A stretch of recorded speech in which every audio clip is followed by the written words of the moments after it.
Assalomu alaykum. Bugun 8-avgust.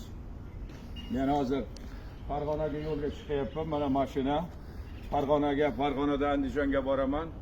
Bu Mirziyoyevning hukumati, uning nomard kuch tuzilmalari hozir bizni Farg'onadagi faollarga hujum qilgan. 2-avgust kuni tashkiliy qo'mita a'zosi Mirzoga Tashanibni urib tan jarohatlari yetkazishdi. Bu kecha yana Farg'ona viloyati Toshloq tumanidan yana bitta faol Muzaffar ismli yigitni nihoyatda bular chaqirib olib uchastka profilaktika inspeksiyasida hali 3 ta fuqarolik kiyimidan kaltaklashdi, do'pposlashdi. Uni hozir mana ozodlik ham beradi hozir buni tan jarohatlari qanday bo'lganligini. Endi bu nomardlar shunaqaki, mana mening pod'ezdimda ham bir 10 tacha turibdi. Uchastka profilaktika inspektori, ko'rinishdan ham cho'chiydi bular. Mana basharasini ham ko'rsatilmaydi. Majburiy ijro byurosi bular shunaqa nomard. Nima menga onangni birortangni haqqi bormi mening mulkimni auksionga chiqarishga qo'yishmaydi. Otni kallasidan soliq yuboribdi. Qarang endi, qaysingning birortangni nima menga bir qish qo'yib berganmiding? Endi nimani aytmoqchiman? Men mana mas'uliyat bilan e'lon qilmoqchiman. Biz faollar Mirziyoyev Shavkat Miromonovichga nisbatan qonuniy chora ko'rishni so'rab, Bosh prokuratura Ne'matilla Yo'ldashev nomiga ariza kiritamiz individual tartibda. Mumkin biz faollar 100 nafarimizdir, 200 nafarimiz bo'larmiz. Endi buni men ijtimoiy tarmoqlardan e'lon qilyapmanki, nega? Mana jahon ommaviy axborot tarmoqlari yoritdi, ko'rdilaringiz.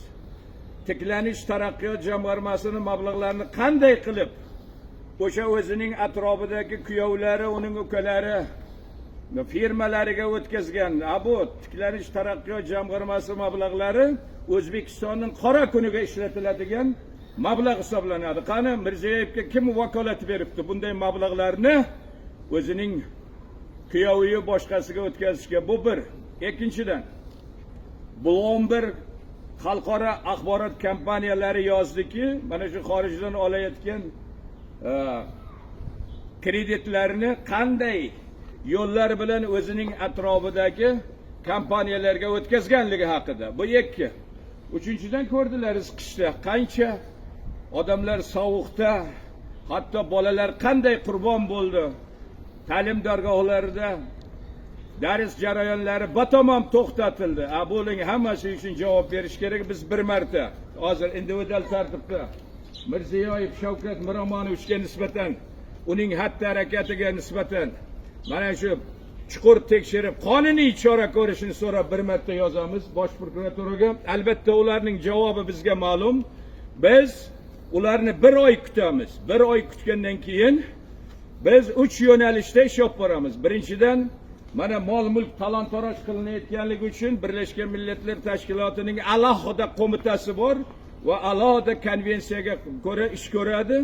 Mana shu millatning mol-mulkini mana shunday talon-toroj qilinayotgan boshqa masalalar bo'yicha ular ko'radi va qaror qabul qiladi. Bu birinchi yo'nalishdagi. Biz u yerdan so'raymizki, mana Bosh prokuraturaning javobini olgandan keyin mana bizning arizalarimizga mana bunaqa javob berishdi va bizni mutlaqo qanoatlantirmaydi. Mana bizning asoslarimiz jahon ommaviy axborot vositalarini mana bergan ma'lumotlari. Bu ma'lumotlarga nisbatan Mirziyoyev yoki uning organlari biror marta e'tiroz bildirolmadi, rad eta olmadi deb. Bu bir. Ikkinchidan, Birlashgan Millatlar Tashkilotining 2-qo'mitasi inson huquqlari bo'yicha qo'mita. Bunga beramiz. Uchinchi, biz asoslaymizki, mana shu gazni Rossiya rejimining nazoratiga berganligi orqali xalqimiz qanchalar qiynalganiga va qanchalar bolalar, farzandlar qurbon bo'lganligi yoki mana Sirdaryo kabi joylarda qanaqa uylar portladi ko'rdilaringiz. Qancha odam halok bo'lganligini hammasini asoslab biz Gaaga tribunaliga ham beramiz. Albatta vakolat ularniki. Endi bu qanam ayting, mana maydonga chiqsin. Mirziyoyev, menga agar e'tirozi bo'lsa, sen biror bir tanga mana hukumatga, xalqqa, biror joyga bir tanga manda g'irromlik qilgansan deya olsin-chi? Deya olmaydi. Amma maydonda aytayapman. Nima haqingiz bor sizni? Biz soliqchilar, to'lovchilar hisobidan shakllangan tiklanish taraqqiyot jamg'armasining mablag'ini nega kuyovingizga o'tkazasiz? Kimsiz o'zisiz? Nima shu prezident bo'lsangiz istagan mablag'ingizni istagan tomonga talon-taroj qilasizmi? Talon-taroj qilmagan bo'lsangiz nega chiqib bugungacha men talon-taroj qilganim yo'q, o'tkazganim yo'q deb nimaga raddiya bermadingiz? Nimaga o'zingizni pok bo'lsangiz pokligingizni ayta olmayapsiz? Demak ayta olmayapsizmi? Biz haqlimiz. Bir marta bosh prokuraturaga beramiz, mamlakat ichkarisidagi mana instansiya bosh prokuraturaga biz berdik va o'tdik deyishimiz kerak. Xalqaro miqyosda chiqish uchun. Men shuning uchun barcha vatandoshlarga aytmoqchiman. Men elektron mana veb-saytda elektron pochtani ham e'lon qilamiz. Mana bizni, mana shu Mirziyoyevga nisbatan qonuniy chora ko'rishini so'rab, oldin bosh prokuratura, keyin xalqaro mana shu sud tarkibidagi instansiyalarga individual tartibda biz gruppa qilib ro'yxat qilmaymiz. Har birimiz alohida yozamiz. Mana biz siyosiy faollar 100-200 nafarimiz, biz har birimiz alohida yozib beramiz. Endi bu hukumat bilan qonuniy yo'ldan biror narsaga erishish qiyin bo'layapti. Bizning haq-huquqlarimizni paymol qilib, qonuniy manfaatlarimizni yakson qilgan holda o'zlari talon-taroj qilyapti. Bunga qachongacha qarab turamiz? Biz qo'rqmasligimiz kerak. Tepada Xudodan o'zgadan hech qachon qo'rqmasligimiz kerak. Xalq bo'lib birlashishimiz kerak. Bir kuchi bizni talon-taroj qilayotganlarni joyiga qo'yishimiz kerak. Qonuniy yo'l bilan, xalqaro konvensiyalar yo'li bilan. Shuning uchun men hozir Farg'onaga yo'lga chiqyapman, chunki bizning partiyaning eng faollarini bular kaltaklab, Toshloqdagi Muzaffarda, mana Qo'qonda